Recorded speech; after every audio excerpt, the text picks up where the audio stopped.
Thank you so much for your time, for joining us today, Sting Ray Robb.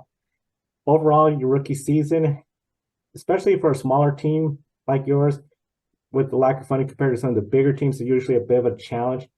How would you rate your season so far and the progress made by you and the team? Yeah, we started out the year with the expectation to do a little bit better than we have, but the last few races we've seemed like we've made good progress. Myself, I understand the off track behind the scenes a lot better than I did coming into the season. Moving up from Indy next to IndyCar, there's a lot more with the team that is more involved and not so much on the racetrack, but it's a lot of the performance that you see behind the scenes that leads to the on track results. And so for myself, I have areas to work on now and so does the team. And so I think that it's kind of good to have experience from the rest of the season going forward in the last three races that we can apply. Now, taking a look ahead after Gateway's Labor Day weekend at Portland International Raceway, you have raced at Portland with Indy Next and USF Pro 2000. And we know that this track is one of the shorter ones with a length of 1.96 miles. And having grown up in Idaho near the Oregon border, coming into your first IndyCar race at Portland, do you approach it like other road courses this year? Absolutely. I think that nothing really changes. We do have recent experience on that tire compound we'll be using there from the Indy GP. And so for myself, I think that it's good to have a baseline of what to expect from the car and also what to work on ahead of time before we roll off the truck for practice one. Now, in the point, you're ahead of Benjamin Peterson, another fellow rookie. You're 38 points behind Agustin Canapino. Is being the highest rookie in the standings a big deal, a goal for everyone, or is it just focus on each race regardless of where the rookies are all racing? Was our goal at the beginning of the year was to be the rookie of the year and competing in the championship. But with the results that we've had so recently, our focus has just been on our own program and seeing where we can improve ourselves and not getting distracted with the results with other people and where we can get involved there. It's just focusing on the factors that are in our control, and then everything else will take care of itself. And Sting Ray, the competition at IndyCar has been fierce all year long. We know IndyCar is one of the most competitive series in motorsports with drivers from diverse backgrounds and various experience levels. So for you, what are some of the most valuable lessons that you have learned this year?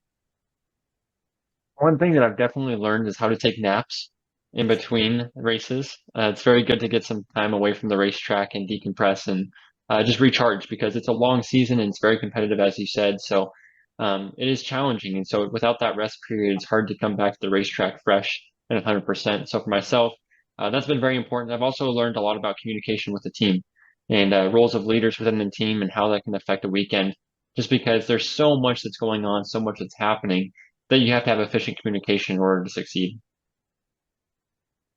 Now, with Portland, one of the big trouble spots is the Shelton chicane. We've seen year after year, first lap, first corner, that always seems to claim a couple of cars.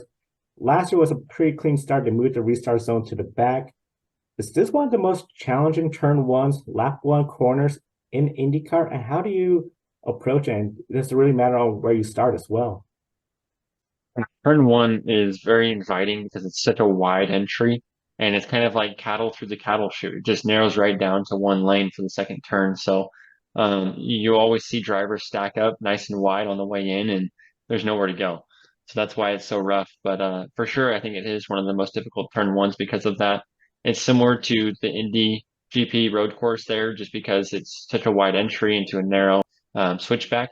And so I think that the place that you start in does make a difference because you don't want to be in a crash zone. There's kind of a sweet spot of being at the front of the field or the back of the field where you can either back out or get away and accelerate through.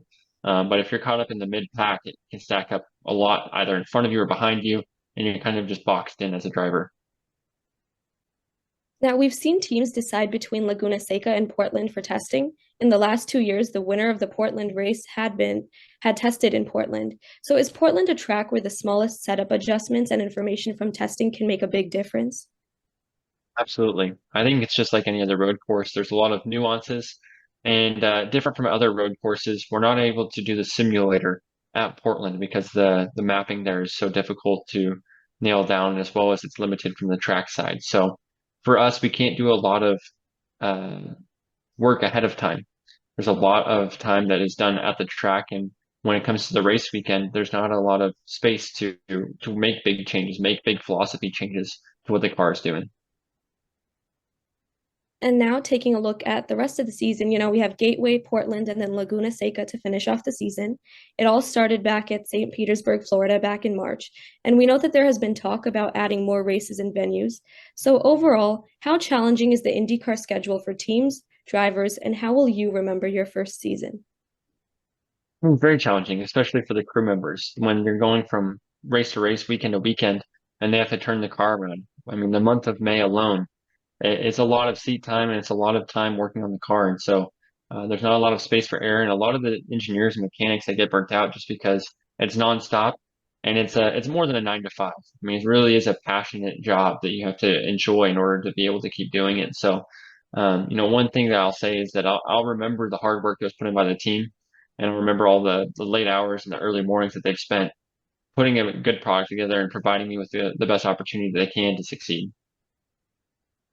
Sting Ray Robb, thank you so much for your time. Best of luck to you for the rest of the season.